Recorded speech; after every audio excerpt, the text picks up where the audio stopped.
อย่าว่าเจ้าบ่มีว่าคนเฮ็ดแบบนี้บ่มีติเอาแล้วเนาะ มาใหม่แล้วเดี๋ยวนี้เนาะโอ้โธ่เปลี่ยนกันหลายยุคเลยได้พี่น้องเอ้ยเนาะ คำว่าหลายคนเนี่ยไว้นะ เปลี่ยนกันยู่เนาะมามื้อนี้ใช้ทางน้องโอเพิ่นลองยู่มันก่อนแม่นเราตะกี้ว่าใส่กดปุ่มบ่อนุมัติเราแล้วว่าคือเป็นเครื่องจักรเองติบ่คอนสุดท้ายมันบ่แม่นแล้วนี่เราเป็นเครื่องจักรเองบ่เบิ่งไหนมันยังทีวะโอ้มันยังทีจังได้หลายวะไปหน่อยแม่นมันก็ลงคือเฮาเบิ่งสิมันก็ลงตลอดอยู่หั่นเนาะเวลาเฮายู่ไปเนาะมันไหลลงตลอดอยู่ได้นี่แต่ว่าเฮากังวลใจเองซื่อนี่นะแต่มันก็ไหลลงตลอดเลยน่ะโอ้พี่น้องเอ้ยเอากำลังกายได้นี่โอ้กำลังกายเลยได้กล้ามย้อนได้นี่เนาะน้องโอ้เพิ่นว่าอยู่บ้านบ่มีผู้ใดใช้แบบนี้พี่น้องเอ้ยเนาะเพราะว่าเครื่องนั้นนี่ก็ว่าแสนสั่งมาแต่ฝั่งไทยพุ่นน่ะปีกายนี่พี่น้องเอ้ยสั่งมาแต่ปีกายนี่ผู้ว้าวมันยังมานี่โอ้เจอก้อนหินใหญ่ว้าวมาฮอดแถวนี้แค่นี้เนาะมันเป็นดินทรายได้มันก็เห็นห้อยอยู่เห็นห้อยแถวนี้ยูแล่นรถบัดยูแล่นเลยใช้ได้แล้วโอ้เลี้ยงคลองมันน่ะแล้วโอ้เพียงเลยยูแล่นมันก็ลงตลอดอยู่แหละเขาแม่ลงตลอดอยู่ได้น่ะเฮาแน่เบิ่งข้างๆที่มันก็ไหลปุดลง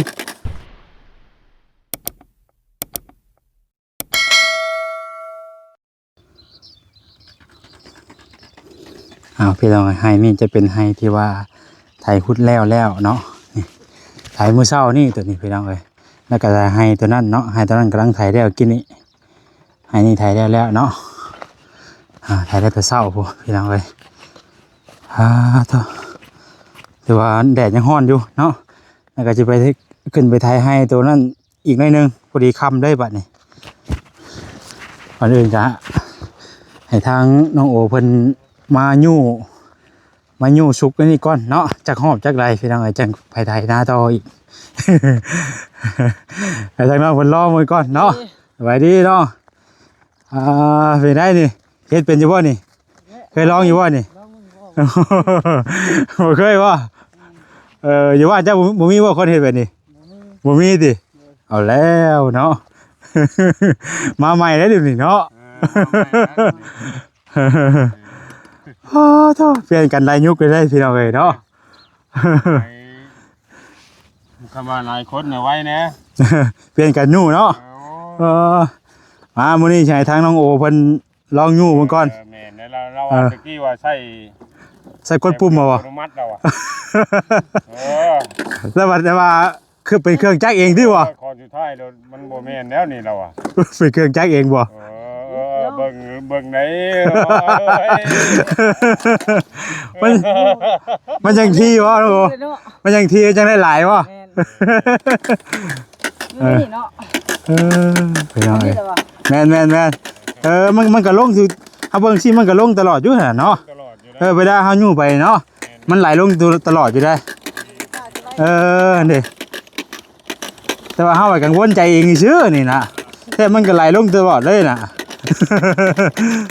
โอ้พี่น้องเอ้ยเอากำลังกายได้นี่โอ้กำลังกายเลยได้กล้ามย้อนได้นี่เนาะน้องโอเพิ่นว่าอยู่บ้านบ่มีผู้ใดใช้แบบนี้พี่น้องเอ้ยเนาะเพราะว่าเครื่องนั้นนี่ก็ว่าแสนสั่งมาแต่ฝั่งไทยพุ่นน่ะปีกายนี่พี่น้องเอ้ยสั่งมาแต่ปีกายนี่ผู้ว้าวมันยังมานี่โอ้เจอก้อนหินใหญ่ว้าวมาฮอดแถวนี้แค่นี้เนาะมันเป็นดินทรายได้มันก็เห็นห้อยอยู่เห็นห้อยแถวนี้ยูแล่น นรถบัด ยูเลนเอาเลย แม่นใช้ได้อยู่แล้ว โอ้ เลี้ยงคลองมันนั่นแหละ โอ้เพียงเลยยูเลนมันก็ลงตลอดอยู่แหละเขาแม่ลงตลอดอยู่ได้น่ะเฮาเนี่ยเบิ่งข้างๆที่มันก็ไหลปุดลงแต่ว่าเฮายู่ไปแล้วเฮาแน่บ่เห็นเนาะมาเฮาเบิ่งข้างๆที่มันไหลลงจดลงไปเลยนะ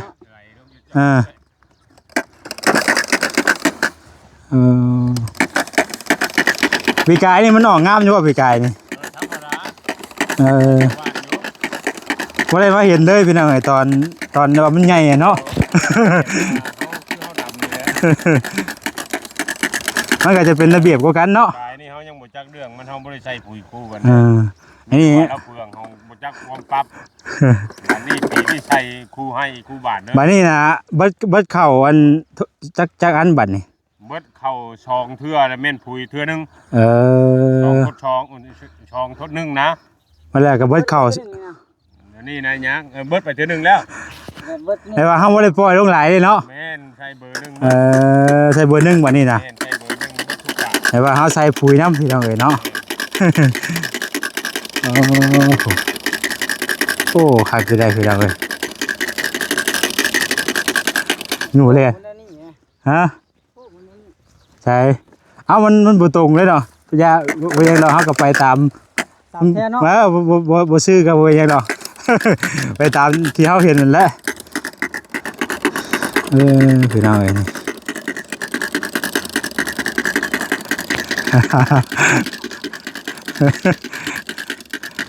โอ้คักก็มีหากเห็นเขาเจ้าขายมันมีหลายหัวก็มีได้ไปเกาะใช้รถได้ไปเกาะใช้รถไปเลยสิเอาข้างที่ได้ใช้รถไปไว้อยู่เอาก็บ่เมื่อยบ่ได้ลงตลอดอยู่น่ะเขาเห็นมันลง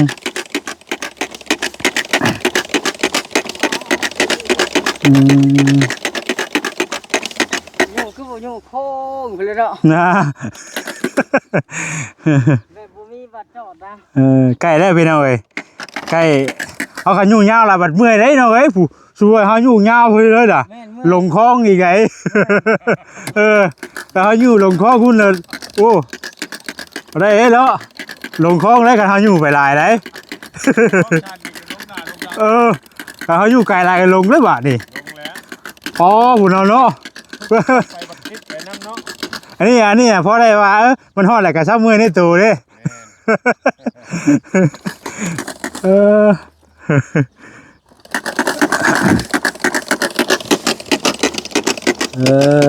ลงอยู่มันก็ลงทุกบาทได้เลยลงทุกบาทเลย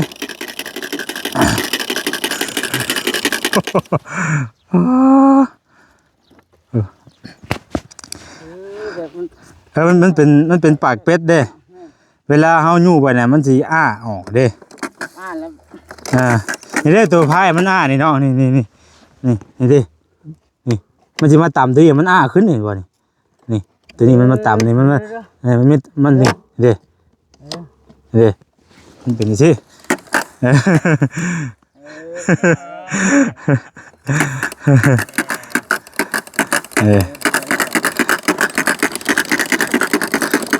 มันก็จะออกเป็นระเบียบกว่ากันเนาะ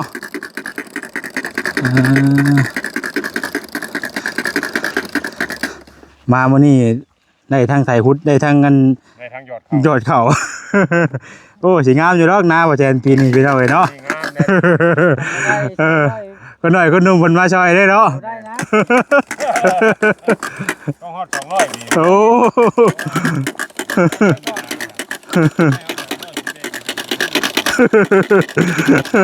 ทำมาเขา200ดีที่มาว่าแชร์ชิญูแล้ววันนี้จับกล้องก่อนนะมาว่าแชร์ชิญูวันนี้ได้จะรอบได้นี่โอ้หลายรอบตัวได้เนาะ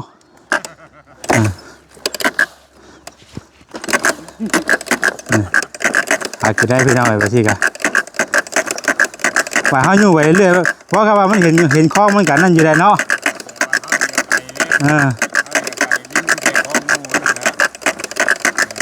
บ่ได้ห้างบ่ได้บ่อันพี่กาย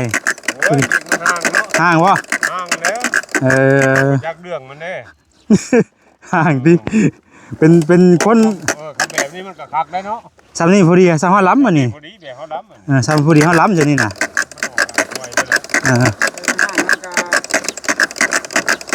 คันว่ามันห่างหลายมันก็คือว่าแล้วเนาะ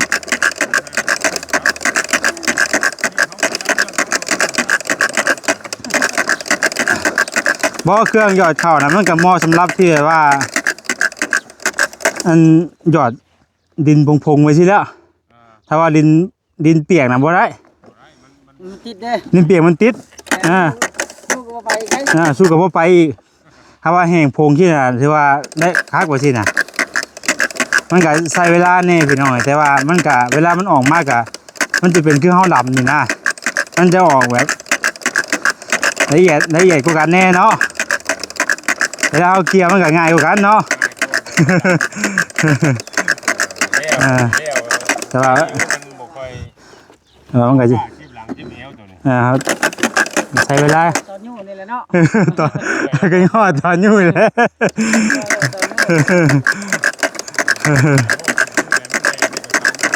ว่าครับว่ามันช่วงบดคำนี่กับใครอยู่เลย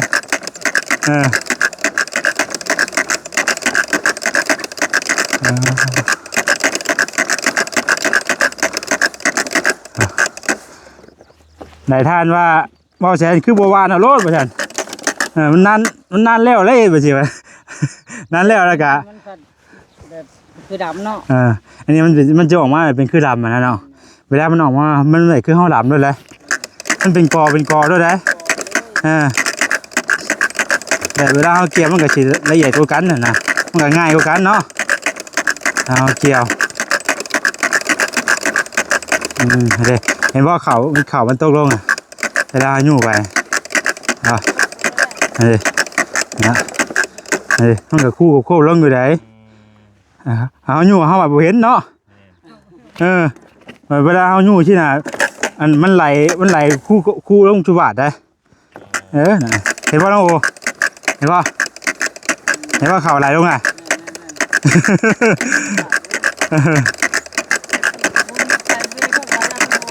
บ่ต้องกังวลใจวะห่วยพายุไปขอกระเบื้องไปทำได้สิเที่ยวตะช่องอยู่เพราะมันนะมันนั่นแล้วมันจะนั่นแล้วยันว่าเที่ยวช่องเบิ่งเลยยันเข่าลงเนาะ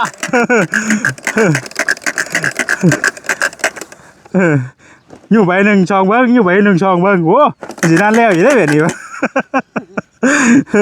ที่แท้มันก็ลงเยอะๆอยู่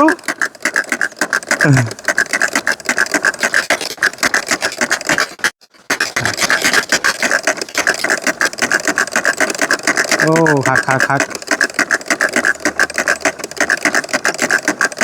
ไปเห็นคลองเลย ฮะ เห็นคลองเนี่ย มันก็ง่ายเลยเนาะ จำเทียมได้ จำแถวมันได้ เพราะแถวนั้นมันเป็นดิน มันดินด่างโดนโบเห็นลงหนาลงลัง ถ้าว่าแล้วไปเหยียบโค้งคุมเก้าอีก ถ้าว่าสิหาวิธีหาแบบว่าให้มันหรือว่ามัดไม้ยาวๆวะเนาะยาวๆให้แดมๆลงไปสิลองลงไปเด้อสิให้มันขีดไปเด้อได้ ว่านี่นะ เทียมกับบักโลหะที่ มัดยาวลงยาวลงสิโดเลยให้มันขีดไปสิได้เนาะ มันจะเห็นคลองมัน เจ้าไล่อยู่จ้ะ ชื่อเนาะ เออ แม่น เอาเฮามัดดามเด็กใช่ก็ได้นี่มื้อนั้นน่ะเฮามัดใส่พี่มื้อนั้นเนาะมื้อนี้นะเฮามัดดามลงมาให้มันฮอดสิเลยนี่ หน่วยหมกแล้ว ฮอดไปเลยสิ ไปเลยมันเห็นห้อย ได้ยังร้องได้มัดใช้เบิ่งเนาะให้กลัวมันเหมือนลงได้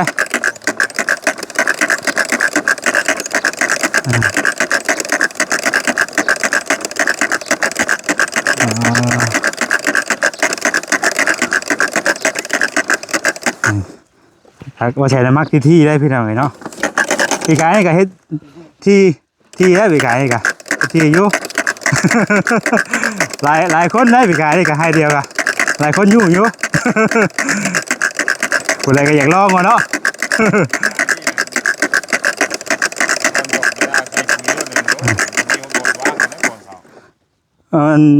มันงามบ่ นั่งมือ มองกันว่ามองยอดทวิตนั่นนะถ้าผูนี้มันก็ลงนี่เนาะ คุยนี่นั่น มันก็ลงน้ำอยู่ผูนี่ฮะโอ้เริ่มเลยได้นี่โอ้บ่สลีเลยดาวแล้วเลย มาพื้นไทยนะกับมาเอาตอนนั้นว่ายังสองหอบดิโอ้ยไว้ว่ะดิ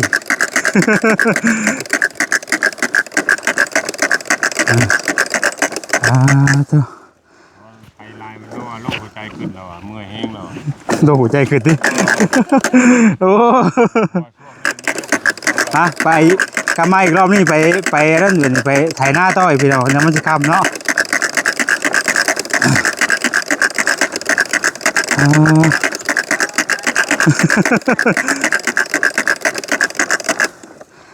ฮะจะให้นึงเนาะไถอีกมันกล้าไปเอาเข้าไปไถอีกก่อนเพราะว่าแห้งคำเนี่ยแห้งเป็นเฮ็ดได้เวียกกันเลยอันนี้รถตามที่พักกันเงาโอ้ในเรือเราเนี่ยโอ้ตะไลเห็นเลยเพราะกันว่าเฮ็ดเรื่อยที่กันน้ำหนักกับชิลงอยู่แล้วเนาะโอ้ไอ้ต่อว่าแบบเดี๋ยวสิพากันไปไทยตอนนั้นต่ออีกวันนี้อีกจังหน่อยนะเนาะอีกเติมข่าวอีกจักประมาณจัก2 เทื่อนี่ข่าวมันลงจำนี่ได้เนาะลงจำนี่แล้วอันนี้มันเหี่ยวออกน้ำนี่แต่พอดีแล้วมันออกตามนี่นะให้มันแบบอันตัวนั้นไปเลยก็ได้มันก็งามเหมือนกันงามอยู่ได้ตัวมันลงอันหน่อยที่กระยามันนี่นะพอดีเป็นก้อใช่นี่นะ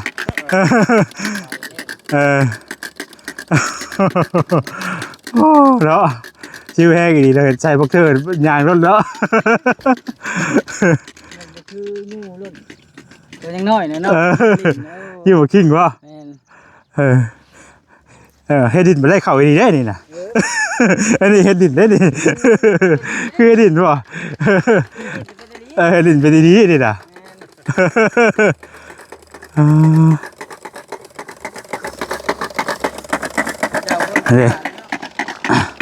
ข่าวมันก็จะออกตลอด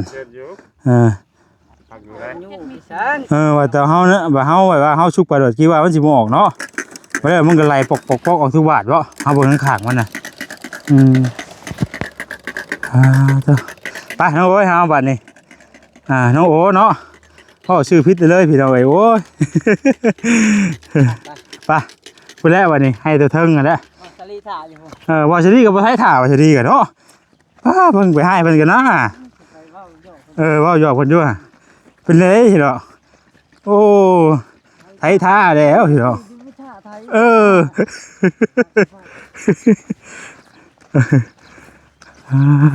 เพราะมึงเนี่ยไปเฮาไทยแล้วน้องโอ้เจ้าไปไทยหน้าวันละอะไรจังไงได้สี่ให้ไทยหน้าวันเชียร์ได้2 ให้หากก็ได้2 ให้กำลังเล่2 ให้ก็เล่2 ให้บ่เนาะอันตัวนี้มันต่อกันแค่นี้ดิมันบ่ต่อกันจะได้ดิมันขันอยู่ได้นี่มันเพียงอยู่ว่าตะกี้เฮ็ดเป็นให้เดียววันนี้น่ะมันน้ำบ่อยากเถิงบัดนี่มันนูนกว่าเด้น้ำบ่อยากเถิงมันก็ได้ขันเอานี่โอ้มาเป็นให้เดียวนี่แค่นี้แล้วเป็นเลยกว่าเนาะอันนี้ก็บ่ได้น้อยเด้ดิอันนี้จะเป็นให้เนาะชั้นนี้จะเป็นให้นี่มันเป็นให้แล้วดิมันเกินให้แล้วดิพี่น้องเลย2 ให้โธ่อันนี้ได้เฮาสิไทยได้จ้ะตัวนี้เบิ่งอยู่นี่เล่นบ่เห็นก็ต้องนี่เล่นไทยยาวเอาสิบ่น้องหรือว่าไทยเป็น2 งานบ่แม่นเฮ็ด2 งานเอาเนาะแม่นตัดครึ่งเลยครับ เจ้าไถแบกไปพุ่นเนาะแบกไปพุ่นแล้วก็มาตัดเอาพี่แล้วก็แล้วเฮาก็ไถอีกงานหนึงตัวนี้น่ะว่ามันใหญ่พุ่นแหละ มาขึ้นนี่เนาะ มาขึ้นตรงนี้ก็ได้ ก็ดำ บ่ก็สิว่านี่ ตัวนี้เฮาสิดามเอาตัวนี้น่ะสิดามเอาแล้วมันเฮาบ่ได้บานเด้เฮาก็ต้องเฮ็ดสองงานเอาเฮ็ดสองงานเอาก็ได้มันจังพอดีงาม แบบแสดงว่าเช็ดงานเดียวมันสิเป็นมุ่นครึ่งเนาะ ใหญ่ไดบัดลำบาดเดียวบ่แล้วเด้นี่น่ะคันเฮาว่าเอาเฮายังว่านี่แหละก็ได้ว่าเอานะ อันนี้กะว่าสิได้ลำตัวนี้น่ะ อ้าวบ่าวสาลีคือนั่งท่าโอ้ยนี่ คือบ่ไทยท้ายเนาะ โอ้ยเดี๋ยวบ่ไทยท่าเลยนี่ โอ้สร้างปิดแท้นี่ จะว่าให้นั่งท่าเด้อว่าซั่น ป้าน้องถ่ายกำลังถ่ายคักอีดี โอ้ยคนชื่อเลยนี่จ้ะ โอ้กับโพนั่งถ่ายกำลังถ่ายโพน้องโอ้ นั่งท่าแล้วนึงเจ้าก็ถ่ายหูถ่าข่อยได้เด้อ อ่า ถ่ายท่าอยู่ ลืมบุฟเฟ่แล้ว ข่อยชื่อเนาะเขาสิถ่ายก้นเขาจะ โอ้ฮัลโหลหลุดให้ถ่ายเขาอยู่เนาะสร้างเป็นเท้ดิ ถ่ายเด้อ ไปบุกอีกวันนี้วันนี้ให้นั่น บัตรหนึงบ่ อีก2 งานกับใครหรอกมันบ่ใหญ่ปานใดแม่นแหละ โดยไปเลย สิเฮ็ดเป็น2งานบ่ ง่ายให้2 งาน ไปจ้ะลุย ไปเนาะลุยบัดนี้เอา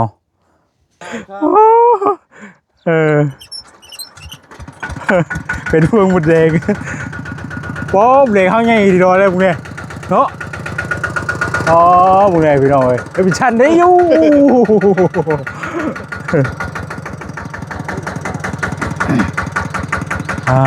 ตัว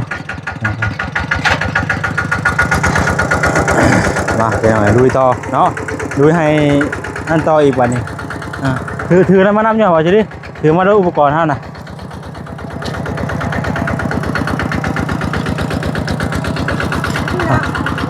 ฮะ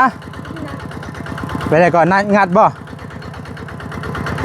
ขึ้นได้บ่เนาะ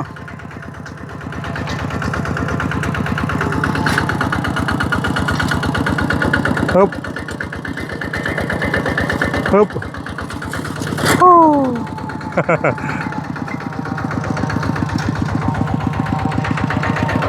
มาให้ตัวนี้พี่น้องไอ้บ้าน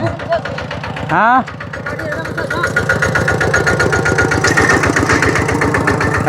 ได้เชิงอยู่นี่โอเค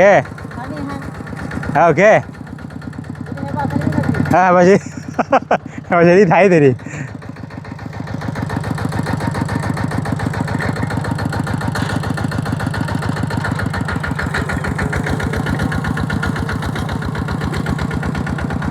เดี๋ยว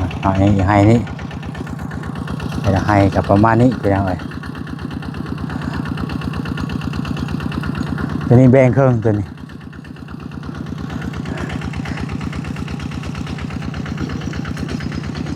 มาถ่ายหน้าชอยนะ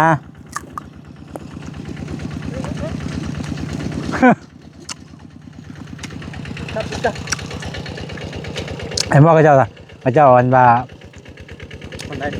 อันหางหมูแดงมาใช่อันนั้นบ่ โอ้อย่าเฮ็ด เจ้าชื่ออะไรอ่ะ บ่เชื่อเอาบ่ลองว่าจะ ว่า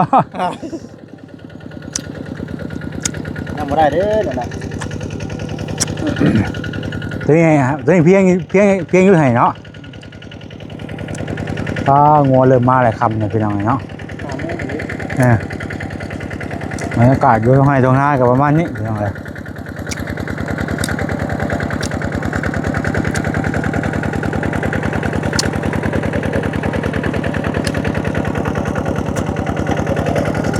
ถ่ายคลิปไปน้ำไปเวียกไปน้ำไปน้องเลยเนาะถ่ายอยู่เบิดมืออะไรมือนี้ก็ได้ยังเอาทุกตอนทุกมุมให้พ่อแม่พี่น้องคนเบิ่งเนาะดีเด้อว่าจะดีดีเด้อเพิ่นปัดถ่ายอ่ะ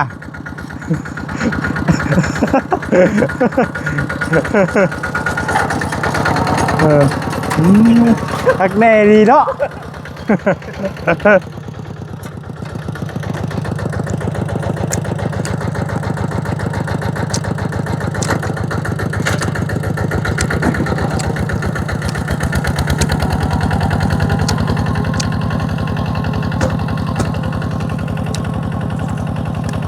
ประมาณนี้เป็นยังไงรอบแรงรอบค่ำๆเนาะบรรยากาศก็เริ่มค่อยคำย้ำแรงแหละเป็นยังไงพากันไทยให้นี่แล้วกันคือว่าพ่อบัดเนี่ย งานนี้บ่คืองานนี้ แล้วไปเลยอ่ะไอ้ได้มึง ได้บ่ เอาแต่เว้นหุ่นยังไม่ไกลนึงเนาะมาได้ก็ต้องได้มึง บ่ได้ต้องได้บ่ มาได้ก็ต้องแล้วเลยพอทำไมกันแล้วนี่ฮะมันบริง่ายปันใดนี่เปลี่ยนการไทยแล้วพี่น้องเลยเนาะเอาซะทั้งสำหรับที่นี่ก็จะขอตัวไปก่อนพี่น้องเดี๋ยวมันสิยาวเนาะทำลาไปก่อนอยู่ดีมีแห้งเบิดสุขุสู่คนเด้อพี่น้องเด้อขอบคุณพ่อแม่พี่น้องเบิดทุกท่านทุกคนที่เข้ามาเบิ่งมาส้มพี่น้องเลยเนาะฝากเป็นกำลังแรงใจให้แน่เรื่องทางน้องโอก็ยังบ่ทันได้พ่อพี่น้องเลยเนาะจะได้ก็ฝากพี่ฝากน้องติดตามแล้วก็ส่งโทรกันเข้ามาให้มันเพียงพอไว้พี่น้องพอได้น้องเพิ่นได้พักได้เศร้าได้อยู่เนาะที่ใหม่พี่น้องเอ้ยติดตามมึงนำการเด้อพี่น้องเด้อเนาะเอานำลาไปก่อนพี่น้องสบายดีเด้อพี่น้องเด้อ